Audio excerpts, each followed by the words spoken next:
Avrupa'nın tam kalbinde yer alan bu ülke 2586 km² büyüklüğüyle Kuzey Kıbrıs Türk Cumhuriyeti'nden bile küçük olan Lüksemburg. Fakat Kuzey Kıbrıs, Avrupalılar tarafından ne yazık ki devlet olarak kabul edilmediği için Lüksemburg Avrupa'daki en küçük ikinci ülke olarak biliniyor. Ancak açık konuşayım, bu kadar küçük olması sizi yanıltmasın. Çünkü Lüksemburg son derece gelişmiş bir ekonomiye sahiptir ve kişi başına düşen milli gelir ortalamasında IMF ve Dünya Bankası verilerine göre birinci sırada yer alıyor. Coğrafi olarak da hali ilginç özelliklere sahip.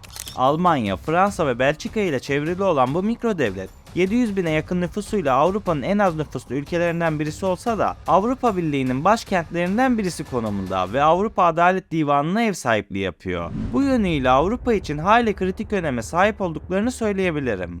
Bu önemi çevre ülkelerle kurduğu tarihi bağlara dayanıyor. Ülke Hollanda ve Belçika gibi devletlerle Benelux'u oluşturuyor ve coğrafi, politik ve ekonomik işbirliği yapıyor. İşin daha ilginç yanı ise komşu Belçika'da da Lüksemburg adında bir bölge var ve burası ülke olan Lüksemburg'dan daha büyük. Öyleyse sizlere bugüne kadar az duyduğunuz bir tarihi gerçeği açıklayayım. Lüksemburg bir zamanlar çok büyüktü ve çevredeki birçok bölgeyi kapsıyordu. Pekala, Lüksemburg toprakların büyük bir çoğunluğunu nasıl kaybetti ve buna rağmen bağımsızlığını nasıl koruyabildi?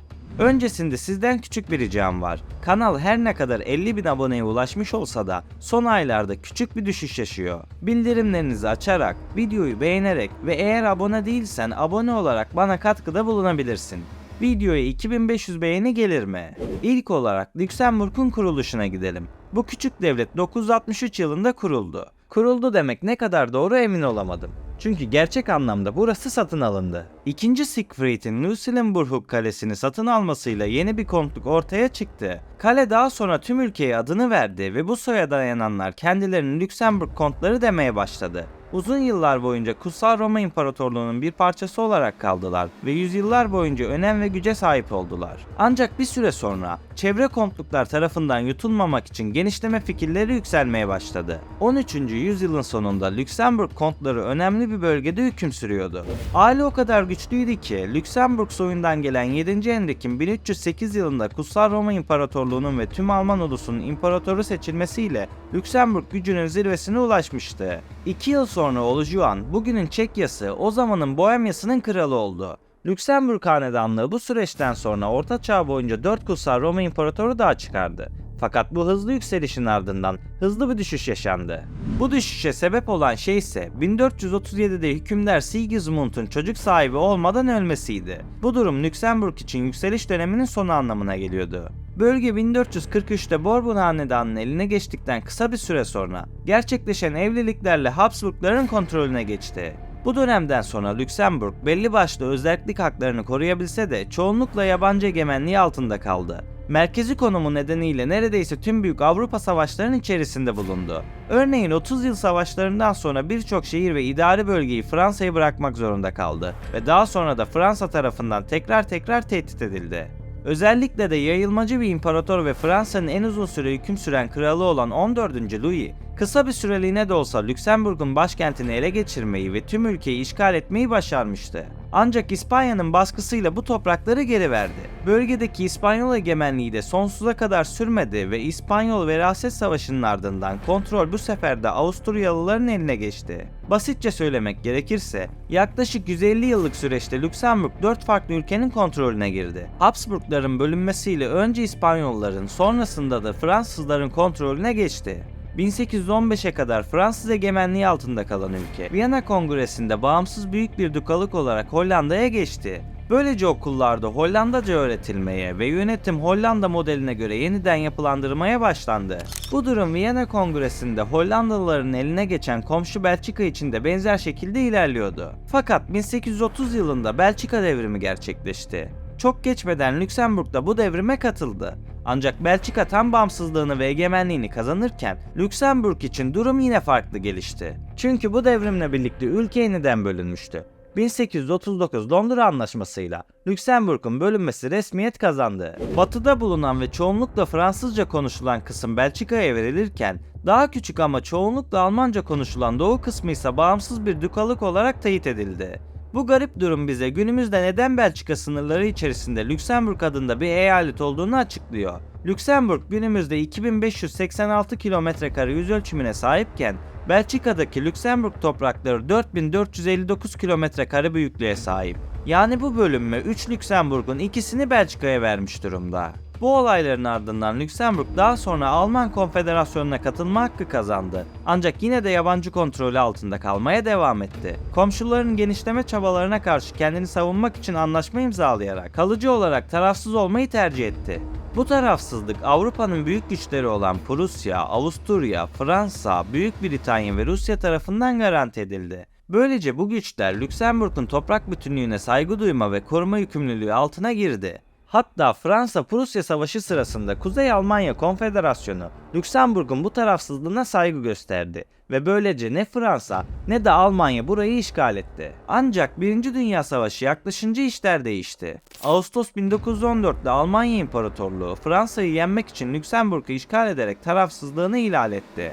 Bu durum kendini 2. Dünya Savaşı'nda da tekrar etti. Hep başka milletlerin işgaline uğrayan ve asimile olan Lüksemburg'un yerli halkı aslında Kelt kökenlidir. Ancak tahmin edebileceğiniz üzere Fransız ve Alman ırkları ile karışıktır. 20. yüzyılda artan göç oranları ve göçmen sayısıyla Belçika, Fransa, Almanya, İtalya ve büyük çoğunluğu Portekiz'den olmak üzere binlerce kişinin ülkeye geldiğini de söylemek gerekir. 2001 nüfus sayımlarında ülkede Portekiz vatandaşlığına sahip yaklaşık 59 bin kişinin yaşadığı biliniyor ki bu kadar az nüfuslu bir ülke için oldukça ciddi bir sayı. Ayrıca Yugoslav savaşlarının başladığı dönemden beri Bosna Hersek, Karadağ ve Sırbistan'dan da büyük oranda göç alıyorlar. 2000 yılı verilerine göre ülkede 162 bin göçmen var ve göçmenler toplam nüfusunun %37'sini oluşturuyor. Öte yandan Lüksemburg dünyada halen bağımsız olarak varlığını sürdüren ve dükalık sistemiyle yönetilen tek devlettir. Açıkçası bu ülke çok eskilere uzanan ve işgallerle geçen tarihiyle beni çok şaşırttı. Fakat Lüksemburg'u araştırdıkça daha da ilginç şeylerle karşılaşıyorsunuz. Mesela diğer ülkelere nazaran zengin bir toplum olması onu sıra dışı bir konuma getiriyor. Ülke Amerika Birleşik Devletleri'nden sonra dünyanın en büyük ikinci yatırım fonu merkezi ve Avro alanı içindeki en önemli bireysel bankacılık merkezi. Skype ve eBay gibi tanınmış internet şirketleri yakın zamanda uluslararası genel merkezlerini bu ülkeye taşıdılar. Kişi başına düşen yıllık milli gelir ortalamasında dünyada birinciyken ülkelere göre yaşam kalitesi sıralamasında 4. sıradalar. Öte yandan ülkenin ekonomisi çok istikrarlı bir yapıya sahip. Enflasyon ve işsizlik oranları son derece düşük. Daha önce anlattığım malum sebeplerden dolayı birçok etnik ırk bu ülkenin çatısı altında birlikte yaşıyor. Bu yüzden Lüksemburgça, Lüksemburg halkının yasal olarak tek ulusal dili olsa da Fransızca ve Almanca da idari ve adli konularda kullanılıyor. Bu yüzden bahsettiğim bu üç dilde ülkenin idari dilleri olarak kabul edilebilir. İdare demişken, Lüksemburg Avrupa Birliği'nin kurumsallaştığı 4 bölgeden birisidir. Bu konuyu biraz daha detaylandırmak istiyorum. Avrupa Birliği tek bir başkentle yoğunlaşmak yerine Brüksel, Frankfurt, Lüksemburg ve Strasbourg olmak üzere 4 farklı şehirde toplanmıştır. Bu 4 şehirde yaşadıkları uzlaşmazlıklarla 2. Dünya Savaşı'nda birbirlerine ağır zararlar vermiş olan Almanya ve Fransa'nın ortasındaki konumları nedeniyle seçildi. Lüksemburg neden bir ülke oldu sorusuna kendi içinde bazı cevaplar verebilmek için bu bilginin önemli olduğunu düşünüyorum. Öte yandan Lüksemburg, Avrupa Birliği'nin, NATO'nun, Birleşmiş Milletler'in de kurucu üyeleri arasında yer alır. Ülkenin başkenti ve aynı zamanda en büyük yerleşim yeri olan Lüksemburg, Avrupa Birliği ile ilgili pek çok sayıda kurum, kuruluş ve dairenin genel merkezine ev sahipliği yapmaktadır. Evet, kesinlikle dünya hatta Avrupa haritasına bakan biri boyutları sebebiyle Lüksemburg'u görmez. Oysa Lüksemburg pasaportu dünyadaki en güçlü pasaportlardan birisi olmakla beraber Lüksemburg vatandaşları 189 ülke ve bölgeye vizesiz erişime sahip. Dolayısıyla Lüksemburg gerek tarihi, gerek coğrafyası, gerekse stratejik önemi ve ekonomisiyle gerçekten sıra dışı bir ülke. Peki siz Avrupa'nın en küçük ama en zengin ülkelerinden birisi olan bu ülkeyi görmek ister miydiniz? Beni buraya kadar dinlediğiniz için teşekkür ederim.